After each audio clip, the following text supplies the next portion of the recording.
তাপগ্রাহিতার একক সিজিএস পদ্ধতিতে তাপগ্রাহিতার একক সায়েন্স পারফেকশন চ্যানেলে সকলকে স্বাগত। আজকে আমরা আলোচনা করব তাপগ্রাহিতা বা তাপ ধারকত্ব, থার্মাল ক্যাপাসিটি।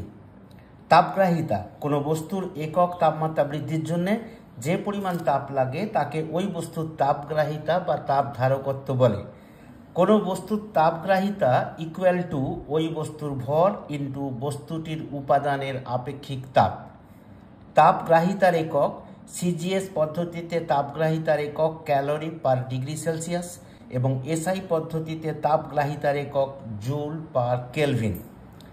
তাপগ্রাহিতা ও আপেক্ষিক তাপের মধ্যে সম্পর্ক: বস্তুর উপাদানের আপেক্ষিক তাপ ইজ ইকুয়াল টু বস্তুর তাপগ্রাহিতা বাই বস্তুর ভর। বস্তুর ভর একক হলে বস্তুর উপাদানের আপেক্ষিক তাপ ইজ ইকুয়াল টু বস্তুর তাপগ্রাহিতা, অর্থাৎ কোনো পদার্থের একক ভরের তাপগ্রাহিতাই হলো তার আপেক্ষিক তাপ। আজকে এই পর্যন্তই। আমার ক্লাসটা শোনার জন্য ধন্যবাদ। ক্লাসটা ভালো লাগলে একটা লাইক দেবে, বন্ধুদের সাথে শেয়ার করবে এবং চ্যানেলটিকে সাবস্ক্রাইব করবে। ধন্যবাদ।